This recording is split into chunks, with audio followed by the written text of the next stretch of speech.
Hi, welcome to Now Runway, our digital fashion panel. Now Runway is our vertical for NFT Now on digital fashion and luxury that I had the privilege of founding in February. And we talk about all things digital fashion and luxury. And this panel is, will digital fashion save Web3? I'm gonna start off by introducing myself, and then we're gonna lean into introducing our panelists. My name is Afrodet Zuri. I am a key advisor for NFT Now. I'm an art curator, and I am super, super passionate about all things fashion, particularly digital fashion. I'm gonna go ahead and let our panelists introduce themselves. Hi everyone, and Afrodet, thank you so much for having me. Thank you for being here. So my name is Dani, and I am the founder and CEO of a company called DRAUP. We believe that code is the new couture, so that the future of digital fashion and fashion in general is going to be defined by code-based craftsmanship. I got into the space close to 3 years ago now, and I started with a content creation platform called This Outfit Does Not Exist, where I would try to bring digital fashion to life within the imagination of those in the fashion industry, those in the tech space. I then went on to become a founding member of an investment organization called RedDAO, and we really specialize in funding new creators in the space, new businesses, and also publicizing the work of creators we really think are going to be defining the future. And then I went on to found DRAUP a year ago. So it's been a very, very exciting journey for me. Every collection that we create as DRAUP is in collaboration with a different digital artist. And we try to leverage new technological systems to bring out this idea of code-based craft. And one of the biggest milestones we reached recently was we had a digital dress auctioned at Christie's a month ago, and it was the first ever digital fashion piece to go on sale at a major auction house. So for me, this is very exciting because I don't only see this as hopefully elevating my work and the work of my team, but it's also challenging this conception that digital fashion is $10 gaming skins. It's not. It can be couture, it can be high art. And I'm very excited to see a future where through Web3 technologies and the wider world of technology and digital craft at large, the work of artisans in the digital fashion space really comes to be celebrated and appreciated. Amazing. Hi, everyone. My name is Irene Kim. I am a model and influencer, and I have my own line called Irene is Good Label, and I've been working as a model and a content creator in the fashion industry for about 10 years. And I'm actually very new to the Web3 space, but I've seen so much of the shift in the industry just being a content creator and seeing how digital fashion has been pioneering and changing the industry as well. So I'm really excited to discuss with these amazing women about how the industry will change. Thank you for having me, NFT Now, Afrodet in particular. Feeling very honored to be up here with these illustrious panelists. My name is Lady Pheønix. I'm the founder of Crypto Fashion Week. We were one of the first organizations, platforms, institutions to bring digital designers together, physical designers together, and figure out how we can make the metaverse more stylish, more creative, and sort of more sovereign in a way. I think creativity is the thing that's going to change and shape the world for the future, and specifically what we wear and how we express ourselves, and being fully self-expressed in a metaverse context is really important to creating the world we want. Like Dani said, code is the new couture. And so those who can build teams, those who can find elements or lanes, instruments to express their creativity through digital medium will be those that help us see a more creative and beautiful future.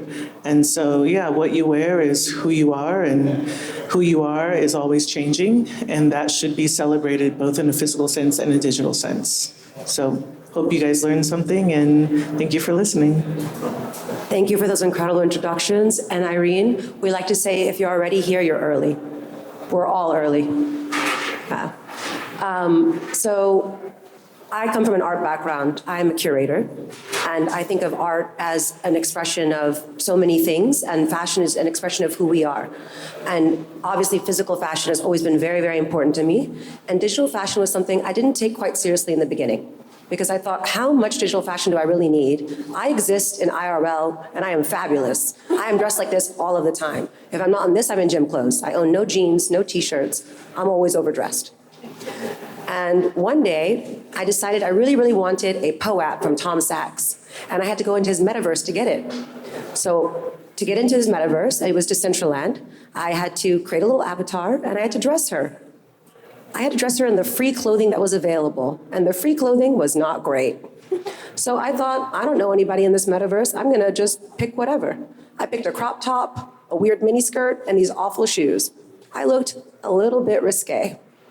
I get in this Metaverse, I can't figure out this POAP situation. I'm like moving my avatar around, she's off screen, she's on screen. Finally, I'm like, poke, Matt Medved. Hi, can you help me get a POAP in Decentraland from Tom Sachs? Yeah, I'll jump in. He jumps in, he looks very cool. He is wearing all black. He's got a black leather jacket. He's got black glasses. I'm like, what is his outfit? He goes, blah, blah, blah. Someone airdropped me the skin, da, da, da, da, some collaboration. I was like, okay, cool. He was like, wait, are you Layla? I'm like, yeah, Layla is my Uber name, my Starbucks name, and also my avatar. Because Afrodet, you know? And he was like, I was like, please ignore my outfit. He's like, I love it. This is great, right? We can't figure out the POAP, by the way. We sign off. We're on a Zoom for some project. And suddenly, I hear noises. And I can't figure out where the noises are coming from. I'm being catcalled in the Metaverse because my outfit was so out of control. And that is when it hit me and I realized how important our digital identities are and how important digital fashion is. And I have been fully on board ever since. And I would love for our panelists to explain why digital fashion is important to them. So Afrodet, I love that anecdote so much because I think for quite a lot of us who are excited about fashion, people always come to me and they're like, but I like physical clothes. I like to be able to touch the stuff I wear. And I'm like, yeah, me too. My mum genuinely told me that she thought I was going to get cancelled for how many physical clothes I have. And at the beginning, I was terrified of people finding out. I was like, oh my God, is this exactly against the ethos that we espouse here? And then one of the things that I noticed was a lot of us founders in the digital fashion space are physical fashion crazy. I think there is a massive sustainability imperative, which is very exciting. And for me, that is really centered around the idea of digital fashion not being a substitute for physical fashion, but a complement. So the way that the fashion industry works, in my eyes, it defies every single rule of traditional business. And one of the first things you learn if you're building a traditional business is put a product out, see if you have product market fit, and then produce more. Fashion does not operate with product market fit. Fashion operates by saying, we're going to put this out there into the world, and we're going to make you want it. And the next season, we're going to tell you that actually you should want something new. And that's the way the industry functions. And I think slow fashion in terms of its ethos is phenomenal. But that's not the way the business model has functioned for, let's say, ever since the rise of industrialization. Obviously, speeds are getting faster and faster. And I think what's beautiful about digital fashion is you can experiment with that identity shift, that constant need for more. But it can be done in a way that's sustainable and hopefully cheaper. And for me, that was very exciting. But I think for me, what was more exciting is, my eureka moment in terms of why digital fashion should be a thing was during the pandemic, I was looking at all of these social simulation games, Fortnite, Animal Crossing, Roblox, which were not fashion games. And yet you were seeing fashion spring up in them and people using them to express their identities where they had nowhere else to go. And that started me thinking this was very interesting. And I then read an article where the CMO of Gucci said, we're going to start designing clothes to be worn digitally. And I had a eureka moment. I was like, we spend so much time portraying ourselves online. We have a rise of gaming where our identities are not just going to be curated from moments in our physical lives, but actually created from the bottom up. Digital fashion is obvious. And then really what sold me was the fact that The fashion industry is so hard to break into. It's dominated by 10 or so super winners. They have colossal moats. They have economies of scale. They have connections with the best editors in the world. And it stops new entrants breaking in, and their success is at the expense of those new entrants. But with digital fashion, I saw an industry where you can be from anywhere in the world. It doesn't have to be London, Milan, Paris, New York. And for a fraction of the cost, you can create this stuff online, get it onto influencers, models, just through DMing. Like that's how I started. And you can break in. And so it's this idea of democratization of the field. And we can talk more actually about how Web3 plays into that. But for me, it was the fact that digital identities are inevitable. And this has the potential to revolutionize an unequal system. Thank you for that. I think just from my personal experience as a model, I was always given clothes to wear. I never got to pick and choose. You know, it was being the inspiration for the designer or, you know, walk the runway or go to the fashion show. But it's definitely when I shifted my career as an influencer and I started creating content, it gave me an opportunity to be more expressive. You know, one of the things that I did was I got to collaborate with Zepeto, and I got to create like an avatar, an Irene is Good avatar, and I designed skins and, you know, hairstyles.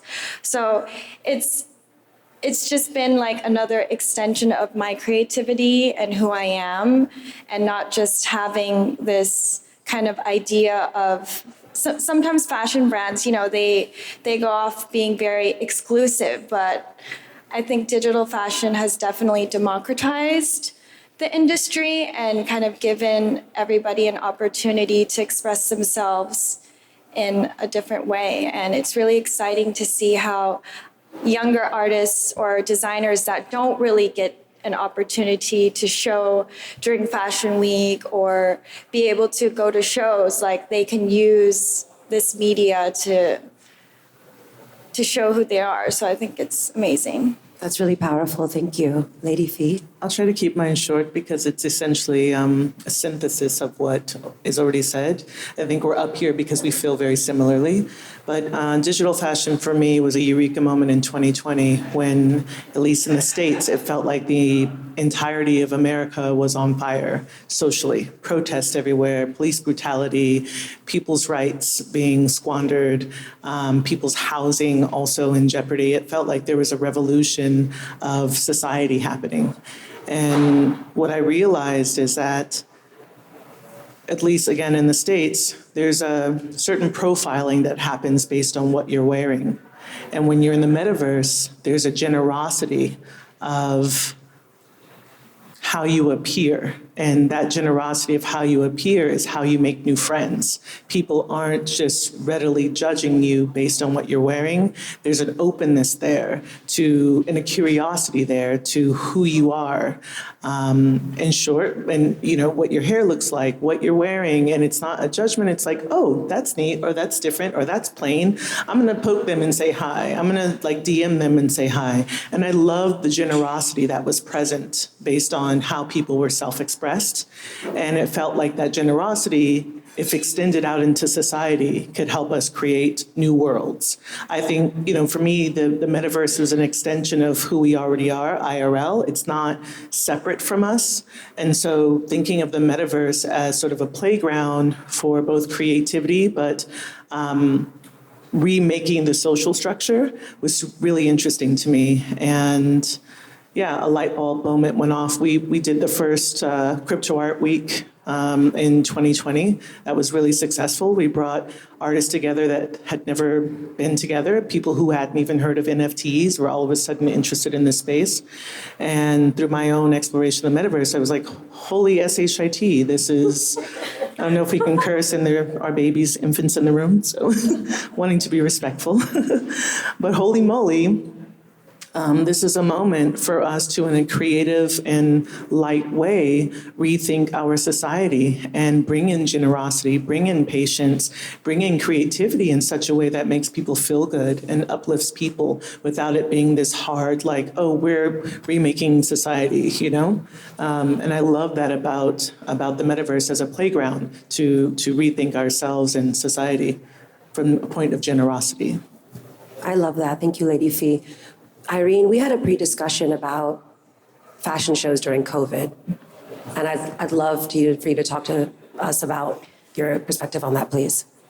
Yeah, I mean, Fashion Week is always crazy. You're running around. I'm changing like 10 times a day, trying to get to this show and that show. And I kind of, when COVID happened, everything kind of stopped. And I think a lot of people in the industry didn't know what to do. But I think that happening, it kind of organically shifted people to geared towards digital fashion. So Balmain did their first runway show online. They're one of the biggest houses, and like you see Gucci dropping their NFTs. So it's definitely given the industry more opportunities to be more inclusive and have it be more accessible. Because if you think of these luxury houses, it's like sometimes, you know, you think of it as very expensive or unreachable, but it's definitely given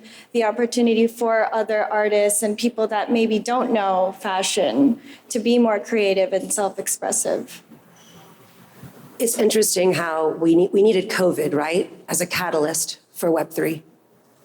We were all trapped at home, and all of a sudden we understood that these fashion houses that heavily relied on IRL experiences could just host virtual shows, right? If you can't be there in person, you bring everyone to your fashion show.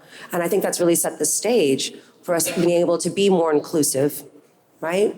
And to have a wider audience.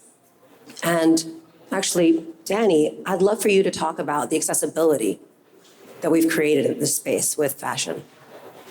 So, as I said before, accessibility is, for me, one of the core reasons that I got in. It's both from a social impact perspective, but also selfishly just from a creativity perspective. The brands that I want to wear, I don't just want to wear, Prada, Dior, Bottega. Yes, obviously it's very beautiful, but I want to see up-and-coming designers that can represent the culture of the place that I'm in. I am currently traipsing around Seoul, trying to buy Seoul-based brands. I don't want to buy European brands here. I want to buy Seoul-based designers. And it's very hard to be an up-and-coming brand. And so, as I said, that was one of the things that I was most excited about. And I think one of the things that was interesting is when I was starting, when you really could measure the number of digital fashion brands on two hands, if that, all of the work was self-taught. So Steffi Fung, who is an unbelievable creator, digital fashion designer, her work is displayed over there. It's a beautiful crimson dress. I would advise everyone check it out. Steffi, A, self-taught, but secondly, gave back to so many people by streaming her work online, and that's how a lot of people would learn.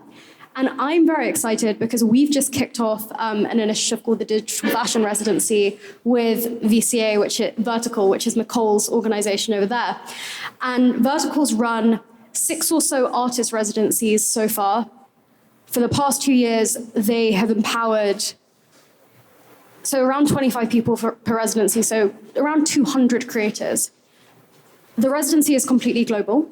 So even in our application process, we had designers from over 40 countries, 140 or so creators applying. And we've selected 25 based on the diversity of applicants. So we really wanted this to be global. The diversity of application types, which I think was very important. So it's a digital fashion residency, but we said you do not have to have a digital fashion background. So if there were talented artists, textile designers, VFX artists, we wanted to be able to welcome them as well. And we are going to give them 6 weeks of training from leading experts in the space, leading mentors, and a showcase to collectors during Freeze. And the aim is there to make sure that we're giving a slightly more standardized learning process than just self-learning. And Parsons is doing amazing work in this, Institute of Digital Fashion, same thing. And then also thinking very carefully of what else could be a blocker. So yes, you could train yourself well, but if you don't know how to use social media, you're not going to break through. Or we have this in the digital art world now, there is so much talent that for collectors, maybe they can't sift through it all, so they go for the same artists. So how can we break down those barriers? So it's really built on these ideas that I was talking about, this idea of accessibility, and this idea, I think really crucially, that you do not have to have a colossal quantity of finances, that you can do this on the side of your day job, and that you don't need to be in these major cities to break in. And I'm super excited about that. And can I touch on Web3? We're going to come back. Okay. We're going to come back I'm going to to touch on Web3. Web3 in a second, but I also think there's something very important Yes. around compensation. I love that. So when I first heard about AI Fashion Week, I laughed. Yeah, I was like, but who's wearing the AI fashion? I don't understand. And then I, got introduced to Maison Meta, who puts on AI Fashion Week in partnership with Revolve. And I was sort of blown away by the idea that real fashion designers, real artists are using AI tools in a way that none of us would be able to. I can't just go on using AI, but whatever platforms there are, Lady Pheønix going to touch upon this. Get ready. And make digital fashion, but these artists were. And the best creations went to a contest, and they were voted on by a really illustrious panel of judges, and then also the community. And the best ones, Revolve made physical clothing for them, made to order. And I thought, wow, this is incredible. And potentially this is leaning into sustainability. But Lady Pheønix over here is a designer herself and an artist. And she creates some of the most wonderful, whimsical creations I've ever seen. I want to wear everything. I want to put it on as a skin. And I'd love her to talk to us about some of the tools she uses and how AI fashion is important to her. Thank you, Afrodet. So yeah, I'm more of a conceptual artist, but when I found AI, I literally lost my mind. I would be in my partner and I have a home office, and she went away I don't know, maybe this is 2022 November, and I got my Midjourney membership. I went ahead, did the private, paid it was $50 at that time. I think it's $60 now. And she said, have you been checking your phone? I've been calling you for hours. And I said, no, I've been deep in the rabbit hole of Midjourney. I'm making all kinds of stuff. I didn't even know I could design fashion, but this is amazing because I can describe in words what I want to wear, what environments and how, and all of a sudden I'm out here competing with they will remain nameless, but these top fashion houses, I'm looking at what I've designed, and I'm flipping through magazines, and I'm like, I got you beat. This is crazy. This is actually crazy. And so in terms of democratization and the ability to I haven't sold anything yet because this is just for me, but I am getting ready to sell a few things and skins and do the whole thing. And I personally, I'm if I can do it, and I'm a conceptual designer, it's poetry. It's literally poetry. You put the poetry, the technical poetry, inside of these AIs, whether it be Stability AI, Midjourney, or whatever other program. Maybe you've made a program cobbling a few of these AI tools together, and you're making your own clothes. You're making your own worlds. You can share these worlds and clothes with other people. People will buy them. And so what I'm finding is now I'm able to take the stuff that's in my head through technical poetry, collaborate with this machine, and put out a fashion line, put out a capsule collection. And I can now go and say, hey, to another designer, can you make this? Can you make this physically? I was at a conference in Montenegro called Zuzalu, put on by Vitalik, and I was chatting with some of the AI folks there, and I said, I'm making these clothings. Would you ever wear these? They said, hell yeah, we would wear that. Can you get that made? I'm like, yeah, I think I can get this made. And so someone there was from Zaire or I don't know, Ghana, somewhere in Africa, and they were like, oh, my family does manufacturing of clothing. And we get these requests and we hand make all of these clothes. And it's I can make that. And it's like, dude, this is crazy. So now we really do have these worlds merging together, and we're also helping economies in other places, India, Africa, wherever, China. We're helping these economies and creative people there bring visions to life, and we're collaborating. The village of creators is now a lot smaller. So we, just a side note really quickly, not AI, but important, our lead designer who made all of our fashion films, we were doing Metaverse fashion films. These are really beautiful. You Beautiful can watch them on films. YouTube. Beautiful films, guys. And I'm not saying this because I was a part of making it. I mean, for real. Our designer is from South Korea, one of the best designers, periods, hands down. This is my first time in Korea. I messaged her and I'm like, I can't believe I'm here and now you're in America. Nike poached her. She had never done anything, in fashion before Crypto Fashion Week. And the films that she was making that we were designing together were so good, she got poached. And they were like, we want her and 3 other people like her. And it's just like, she's from South Korea, just doing her thing, kind of like this person behind the screen, not thinking that one day a huge corporation is gonna see her stuff, or magazines or any of this will see her work and love her. She's now beloved because her work has gone from just her personal sort of collection of things that she's making with us now to the internet, and has created an incredible opportunity for her. And so I'm stoked and get really passionate about this because I don't think people realize how much just being fully self-expressed and taking creative risks and really going for it and believing in yourself can change your life, the lives of others.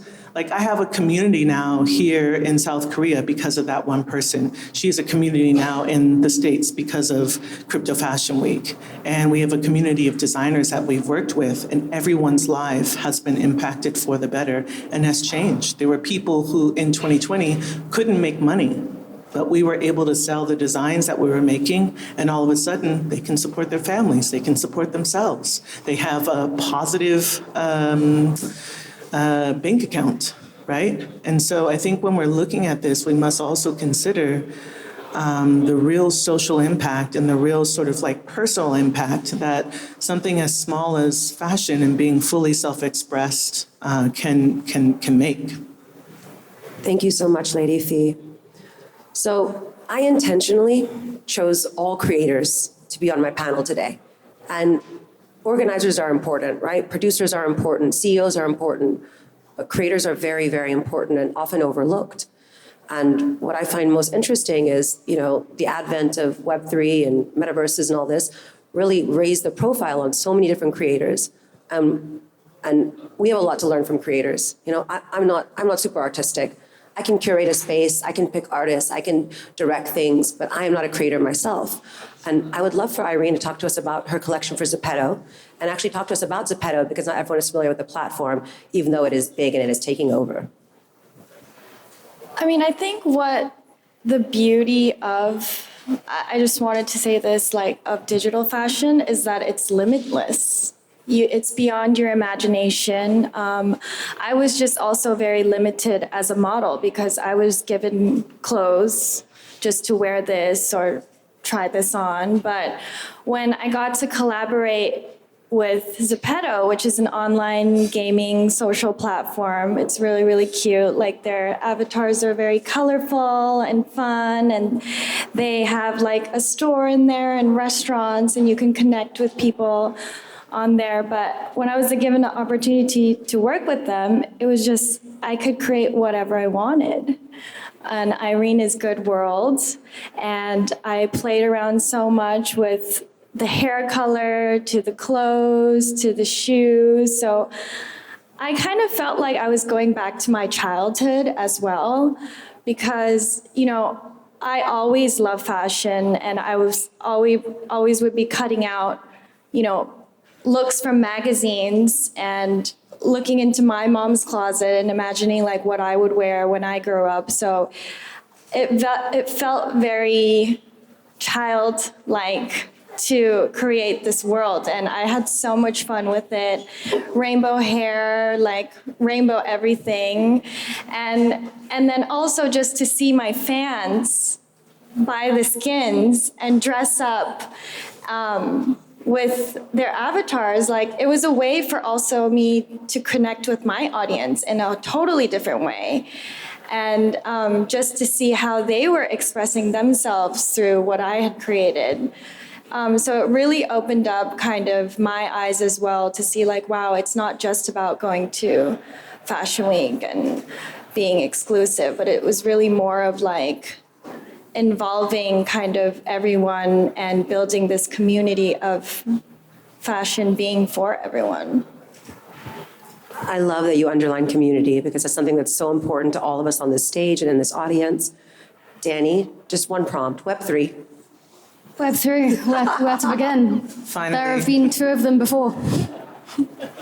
I've heard. So I think, for me, I think the reason that Web3 is important is split into 2 things. I think the first and most fundamental concept, and I think this is something that we need to stress because of the situation we are in the market at the moment, is that NFTs and Web3 are an enabling technology. They do not give something value in and of themselves. So we have just gone through what we call in the Web3 world a bull market.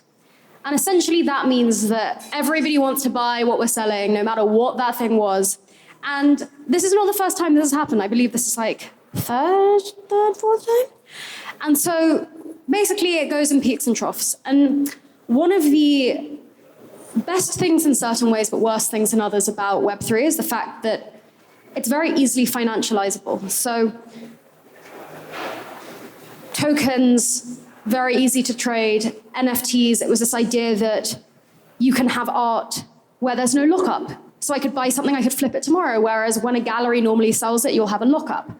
And the fact you can instantly access through the internet pools of people willing to buy. And there's a beauty to that because there's an idea that this is middlemanless. So instead of Afrodet having to broker a deal between Lady Pheønix, which I'm sure she would do excellently and very fairly, it's this idea of trustlessness. So instead of needing a human being, the technology itself should perform in a way where the transaction is equitable. So the idea is, money will be programmed into the contract to automatically go back to Lady Pheønix, and then every single time it's resold, the money will go back to her. There have been some issues with that recently, but that's the principle. And so the fact that there are so many buyers, that was exciting. The fact that the money could come back to creators, that was very exciting. But in the NFT boom, there was then this conception that every single thing that was an NFT was valuable. And that is just complete BS. For me, what is so important about NFTs is that they give artistic goods, and in this case, digital fashion, the same basic rights you would expect from their counterparts. So that's the kind of the base level. And what I mean by that is digital fashion traditionally, and digital fashion has existed for as long as really basically any personification on the internet has existed. So 1970s, there was a game based on boxing, and there were tiny little pixelated shorts, and that was one of the first instances of digital fashion. And as soon as there were file naming conventions that people could see, people started changing the name. So people want to interact digitally. But in games like Fortnite, like Roblox, platforms where this has historically proliferated, you do not own the clothes that you buy in those platforms. So people are spending hundreds of dollars per year on these clothes, but you cannot take them outside of that environment. You cannot trade them freely. If you decide that you want to stop using that platform, or you get kicked off or the game goes bust, you lose your assets. That is the equivalent of going into a mall and saying, hey, I bought this from this shop. And then them saying, okay, but you can't take this out of the mall. And actually, if you sell it, you have to get our permission. We expect some of it. And actually, if we want to take it back from you, we can do that whenever we want. You would not accept that under any circumstances in your regular life. So why would you accept it with a digital asset? NFTs allow the assets that you have to be owned by you. So they do not belong to the platform anymore when you buy them. You can monetize them freely as you would like. In a lot of cases now, you can modify them as you would like. So you're getting the same basic rights. And so a good is not valuable just because it's an NFT.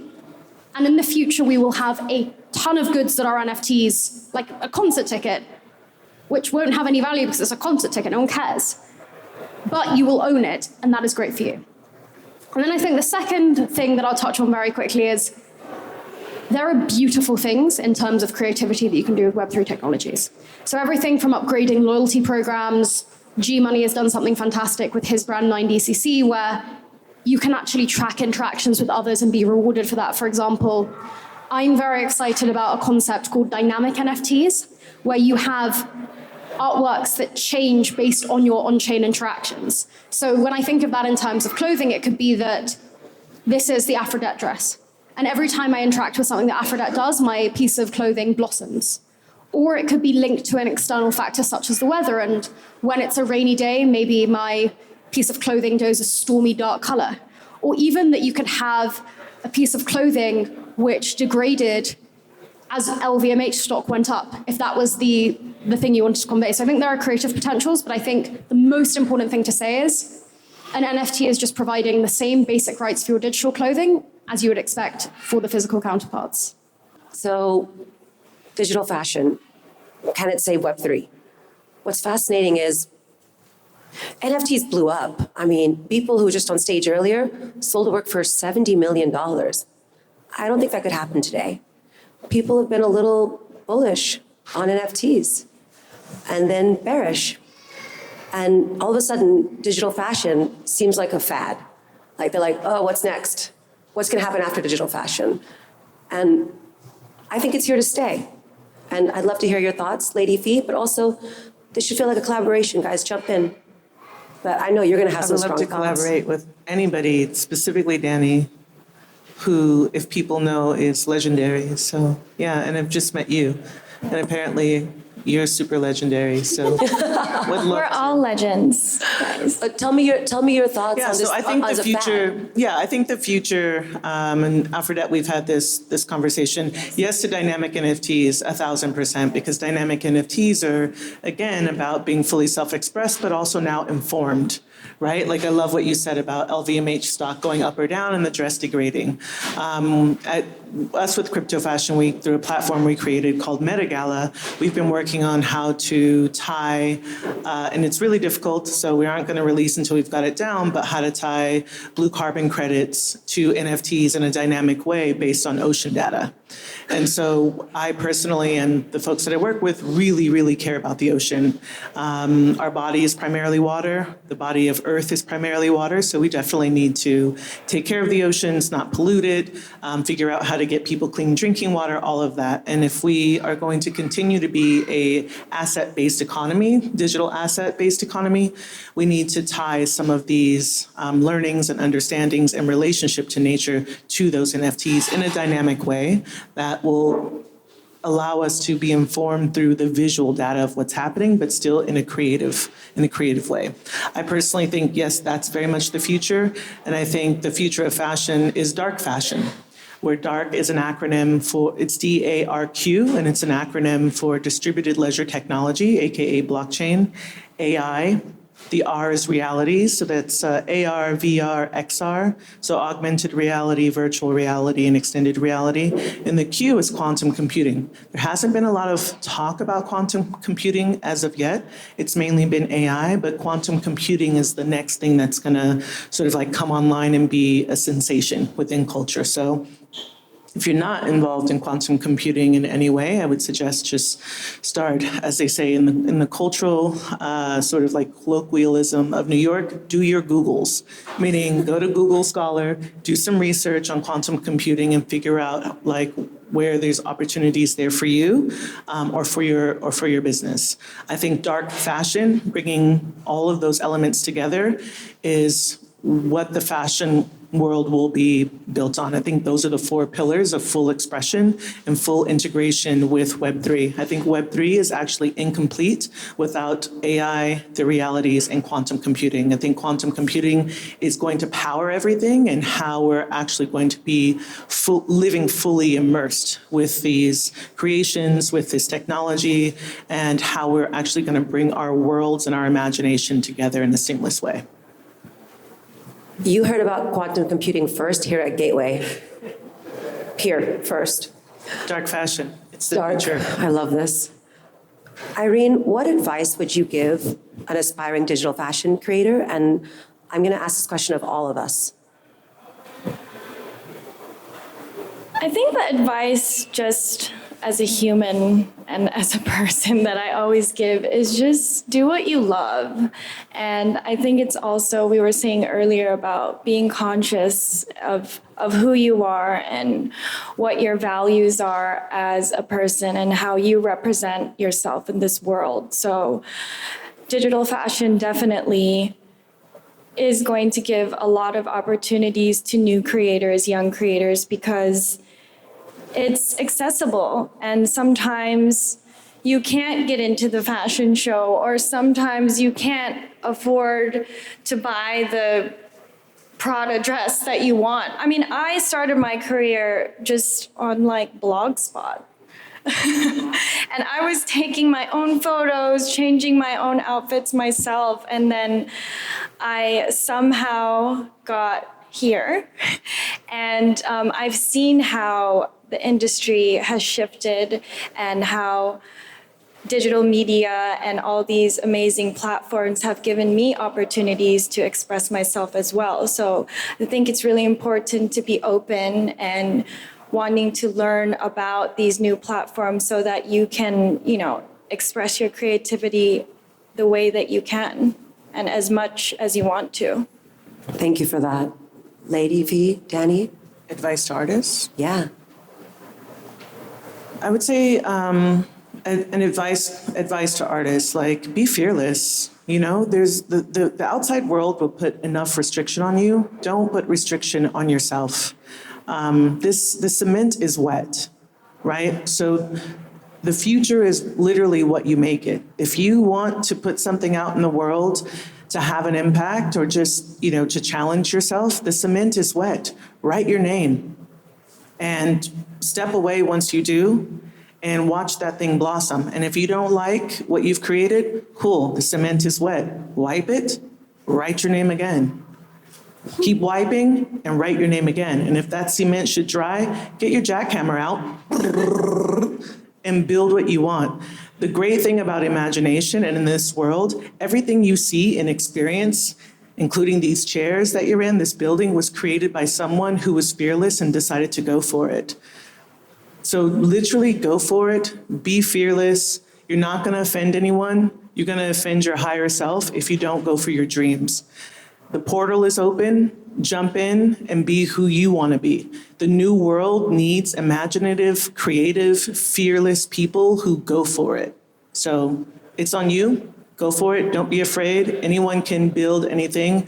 These tools allow us to be creative. If you need assistance, go to AI, go to Midjourney, get your technical poetry on, and start imagining. You don't need to hire a designer or a VFX person to, build anything for you. These tools are now free, a lot of them. You can put a storyboard together. There are literally no restrictions right now. So be fearless. The world is waiting on you. The world is championing you. And you have friends that you haven't even met yet who will help you along the way. Thank you. Wow. I spent the whole of last night at dinner with Lady Pheønix, and everything she said, I was like, it's the most beautiful thing I've ever heard. I was like, this eloquence, I don't know how I can go after that.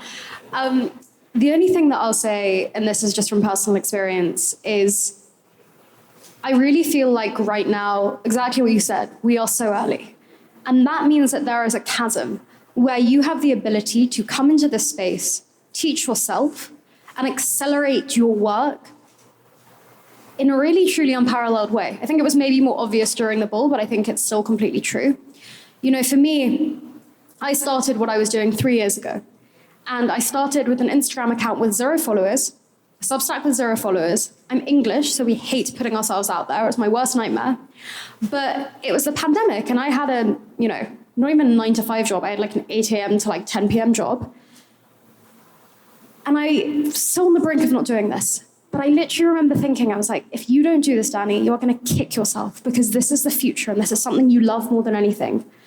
And someone else will do it. So just start putting yourself out there. And I, transformed that into a company that I raised $1.5 million for without a technical team. And that's insane. And it was so much of me kicking myself, or not even, I couldn't even write a diary for the last 2 years because I was like, I feel like if I write this down that it's a reality, it's going to get snatched from me.